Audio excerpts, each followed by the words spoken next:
Hey guys, what's up? And welcome back to my channel. It's Josh, and I am coming at you today with another Tissot video. This one was requested by a viewer who knows a little bit about my watch collection, and I think saw this in another video and asked if I could share a little bit more about it. So this is a review of a quick review, I'm going to try to keep this short, of my Tissot Heritage 1948 Automatic Chronograph. I don't think I need to say at this point that I love Tissots. I think you all know that about me. But this is one of the standout models I think that I've ever seen from the brand.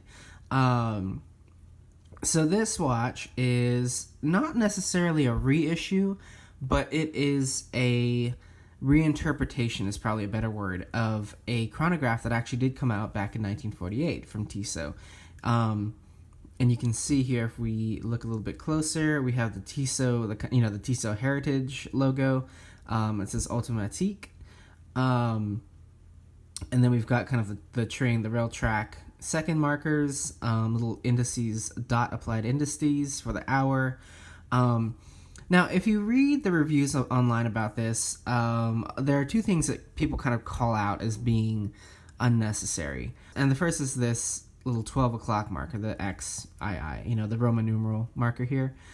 I agree. I think that is one of the kind of pimples on the butt of this watch. I wish they had done 2 dots. I think it would have been absolutely perfect had they done 2 dots. I don't think it's a big deal. Like, it doesn't bother me, but there are a lot of watch purists out there that I know that when this came out, it bothered. And then the other thing is the date window. And I agree with that completely. I love having the date on my watch, but when it comes to like a reissue model like this, I just think that they could have stayed a little bit more true to the original design and not included it. But with that being said, I do love having it, so it's not any kind of a deal breaker for me. Now, jumping into this, what is really interesting about this watch, more so now than when it came out, is that I recently saw this particular watch, which retails for $14.50, I believe, retail MSRP, on sale at Macy's, I think, for around $800. So it was, it's like $1,000, and then you take 20% off that or something like that.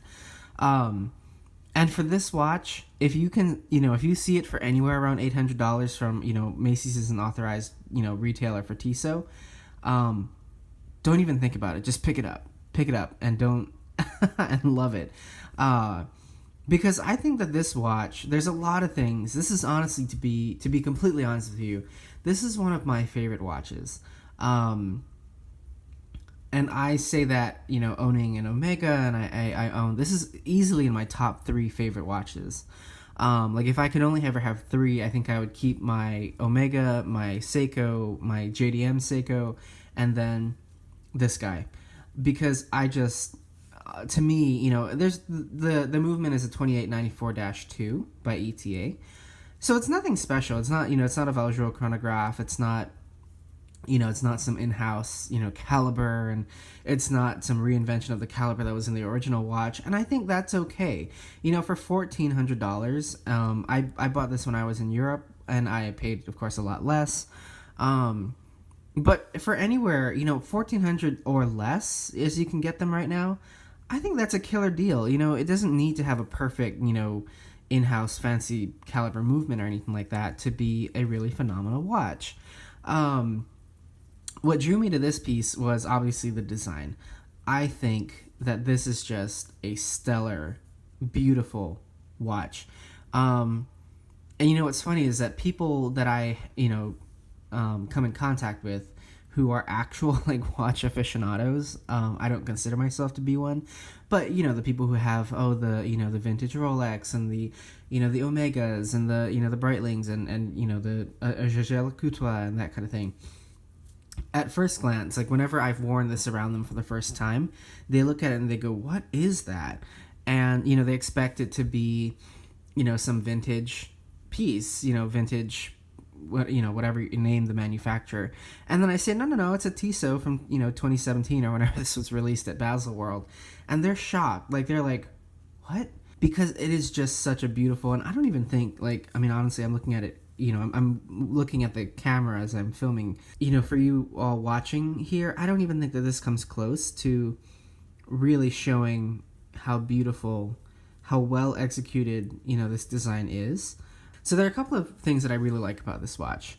I really love the size of it. So I don't know if you can tell in this video, and I should have brought something to compare it to. So this is a chronograph piece, a 3-dial chronograph piece. And it's actually really tiny. This is only 39.5 millimeters case size. This is another model from the Tissot Heritage line that I brought out. We'll talk a little bit more about this in just a second, but this guy's about 40.5, and the chronograph, chronographs tend to be huge these days. And this chronograph is only 39.5 millimeters. So that is a really nice size. When you put it on, for somebody like me that's got a smaller wrist, can you even see? This is horrible, but whatever. This is a really nice size for people who appreciate, smaller, more classical watches. If you're okay with not having a big giant honking thing on your wrist, the size of this is one of my favorite features. The other favorite feature about this one that I have to disclose in this video is that this strap is actually not original to the watch, and I'm sure you know that if you've seen any pictures of it. I was looking, before I sat down to film this video, I was actually looking for the strap that came on this watch, and I think I threw it away. That's how bad it was. I get the Tissot's, to produce the watches that they do at the price that they charge. I understand that there are cost-cutting, budget-friendly moves that they make in order to sell their products at the price that they do. One of those, in my opinion, and again, I'm probably going to offend a bunch of people here, but I think that Tissot straps are crap. And I know that it's just my opinion. I don't, the material quality I'm sure is phenomenal. I'm sure they'll last for years and years and years if you, keep the watch in its original strap. But this piece in particular, and actually this guy as well, these are both the Heritage, 2 models from the Heritage collection. This is the Visodate, and I love this one very much as well. But these both come on you can get them on a black alligator strap. And the black alligator strap that comes on them, it's not real alligator. It's embossed leather, but with an alligator texture. They feel really cheap. They feel like, and I'll put a picture in here. I wanted to bring it out to show you all, but I think it was so bad that I threw it away. And I was looking for the one from this one to show you as well. I think I threw them both away because, Anyway, so I'll put a picture right here. But these come on a black alligator strap. This one you can get on a black alligator strap. You can get it on a really dark cognac kind of alligator strap. You can also get it on a Milanese bracelet. And a friend of mine who has the Milanese bracelet he was trying to adjust it and bent something in the clasp mechanism that they use, and that was it. So he also got a leather strap for it. So I don't know. Tissot straps, not the best, but the ones that come on here, they feel like the texture is too shiny. They're really stiff. I mean, I'm sure they loosen up over time, but I felt actually in both these cases with this one too, I felt like the strap was such a poor choice to pair with the watch, and that's just my personal opinion and my style aesthetic. So anyway, rambling. What I did was I went to Shinola, Shinola's website, Shinola, Detroit, the watchmaker. Did I see that? Yeah. And I got an actual genuine alligator strap, and I went for, this is in the color tan, and I'm sure people are scoffing at me right now for, putting a Shinola strap on a Tissot watch, because there are people who feel like Shinola, not going to get into it, but you know what, I stand by, I firmly believe that Shinola makes some of the best leather watch straps in the game.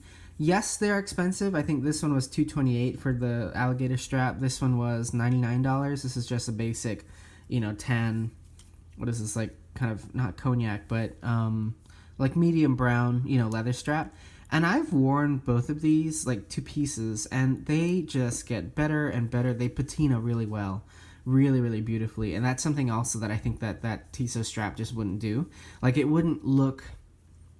You've got this beautiful vintage looking timepiece that, honestly, people who are not, obsessed with watches or aficionados, they probably would think that this is a vintage piece. So then you put this this really nice, clearly new leather strap on there, and why?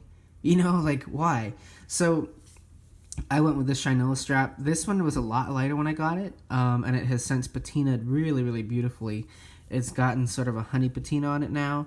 I'm not precious with it. It gets wet when I wash my hands. I don't take it off. It gets wet. It gets rained on. It gets sweat on. Whatever. And I think that just sort of adds to the charm of the piece.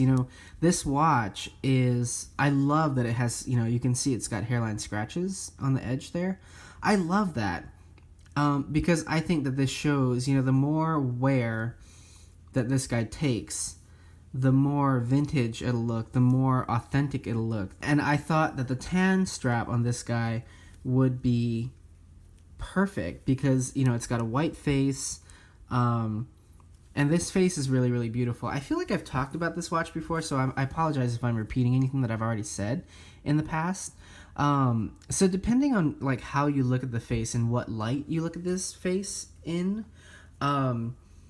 so right now I've got, like a video LED light here, so that you can see it. And so it's coming out a really bright white. It's got a real sheen to it, and you can really see, like, when I turn it towards the light and it sort of, blows itself out. It's because there's a sheen to the face of this watch. So if you're looking at it in, like, warm light, the face is this gorgeous, gorgeous, the texture reflects like a gorgeous kind of creamy glow to it. And then when you've got it in, like harsh light or daylight, it just looks like a really fine matte finish. And then the crystal, obviously there's no anti-reflective coating, so you get kind of the warping, the distortion, the shadows. And I don't know, on some watches that would really bother me. On this watch, I think it's just stellar, absolutely stellar. And then the last thing that I want to call out while we're talking about things that I really love about this watch are the twisted lugs. Can you see that? So these lugs here are actually like these beautiful, really intricately done twisted lugs. So rather than just, having the case come straight down into a taper, the lugs on these are actually twisted inward, and you get this really kind of like, what is that, like not Baroque, but kind of like Art Deco-y type feel to them. And what's really interesting about this piece is that I think, if this were even maybe 1 millimeter larger, and definitely if it were like a 42 millimeter chronograph, those lugs would look really weird. I think they would be too big. I think they would start to look really cheesy. But there's something about the proportions of this watch, again, going back to that 41 millimeter or 39.5 millimeter measurement across the face. Because of its size, all of the design elements of this watch just work. Like, they just work so well. This guy actually has been keeping really great time. I left it before doing this video. I left it on the table. I fully wound it, and I fully wound my Omega Seamaster, which is my benchmark. You guys know that I don't really get into like, this watch kept, 0.2856 of a second off, or, whatever.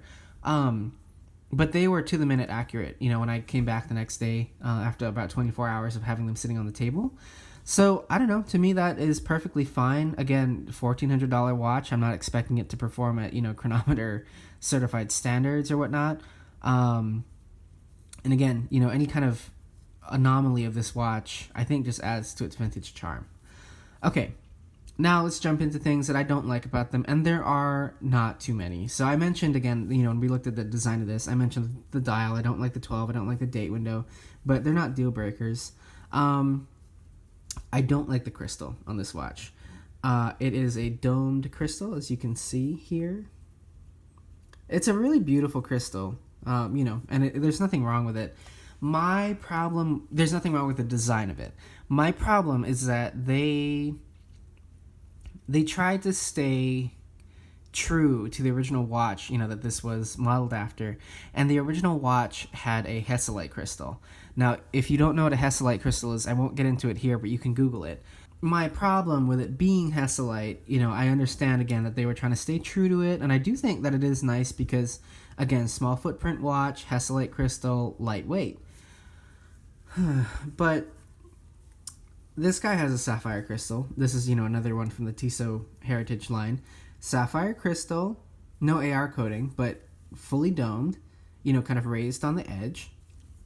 So, could we not have added that to this watch? I don't know. I really wish it had a sapphire crystal, but again, I think that it's not a big. If you are gonna worry about getting scratches on your on your crystal, and if you are not the kind of person who wants to go in there and take like poly grip or whatever poly watch and buff away scratches, then it might not be for you. But again, for me, I have a love-hate relationship with the Hesselite because I feel like it does really accentuate that vintage vibe, because as you can see, I've got a scratch right up here around 11 o'clock. You can kind of see it there. To me, it accentuates that vintage nature of the watch, but I still would have loved to have it be sapphire. I don't know, and that's just me. And then the last little detail that I don't like about this watch, and I'm not going to take it apart because it's kind of a pain to put back together. I'll put a picture. I will put a picture here in the video.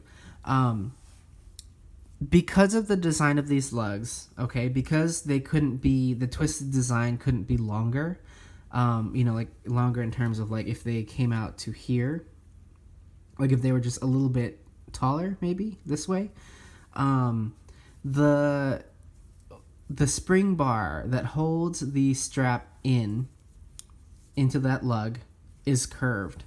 And when I got the watch, I took it apart and I was, I had this strap, ready to go, ready to put on. And then I pulled off the original strap and I got out this curved lug and I was like, holy shit, are you kidding me? Like, I wasn't sure if it would even work, because when was the last time you saw a curved, spring bar holding, these lugs in? Like, what? That was just really, really weird to me. And so I fiddled around a little bit. Luckily, they're not curved like to an umpteenth degree. So I was able to take the curved spring bar out of the original strap and then slip it into the Shinola strap and put the whole watch back together. But my concern is that they're proprietary spring bars, which is the most ridiculous thing. And, if they ever stop making this watch, which I'm sure they will at some point, will I ever be able to get replacements for them? Because they're curved spring bars, so it's not like I could just take, like your standard issue, I think it's 20 millimeters. I couldn't just take your standard issue, spring bar and bend it, because then the inside, the mechanism inside would get bent too, and it wouldn't work. So I'm contemplating purchasing a couple additional sets of spring bars for this watch before they go out of production, which is ridiculous. And I understand why that design decision was made, but it's a really, really dumb one to me. So anyway, that's neither here nor there, but it's something, if you are looking at this watch, and I don't know if they will be discontinuing it soon, but if it's something, just be aware of that when you go to buy this watch. So that affects things as well. Like, if you don't get the Milanese strap that comes with this watch, then that's your only metal option, because again, you have to account for the strap kind of, having to curve right in here. So a metal band, I tried with a straight lug, it doesn't work. There's just enough of an angle that in order to get the spring bar into both holes on the lugs, you need it to be curved. So no other metal strap would work. If you want to put on like an aftermarket Milanese strap, that won't work. And I would say, if you're going to buy this watch and change the strap, I know that Shinola straps do, because they are more, they're more malleable. I love these straps so much. But I know that these work. But again, if you're going to buy like another leather strap for this watch, just test it out and make sure that you can return it if it doesn't work. And absolutely do not lose the spring bars from this watch, or you will be so sorry. So that's about it, guys. Thanks so much for watching another video. Again, this went long because I like to talk and I ramble. I hope that you enjoyed this. I hope that if you are the one who requested it, that you enjoyed it a lot. I know that you were looking at buying this watch, and I would absolutely recommend it. And if you can get it if you can get it on sale for anywhere under $1,000, just don't even think about it. Pick it up. And I highly recommend going for a genuine, some kind of genuine alligator strap like this one, or, just take a look around at Shinola's website. Their watches they all have sort of that kind of industrial, sort of faux vintagey look to them. So a lot of the leather straps that they make, they're not shiny, they're not, embossed, they're not anything fancy. And so I think that they work for a lot of different watches, and I've been really happy with them as long as I've had them. So that's about it. I'm going to wrap it up there. If you've got any questions, please do let me know. This might be my last video before Thanksgiving 2018, so I hope that you all have a great Thanksgiving. I hope that you have wonderful meals with friends and family. I hope if you go Black Friday shopping, I hope that you buy a lot of things that you were looking for, and I will see you guys next time, hopefully before the holidays. So I will talk to you later. Have a great one, and take care.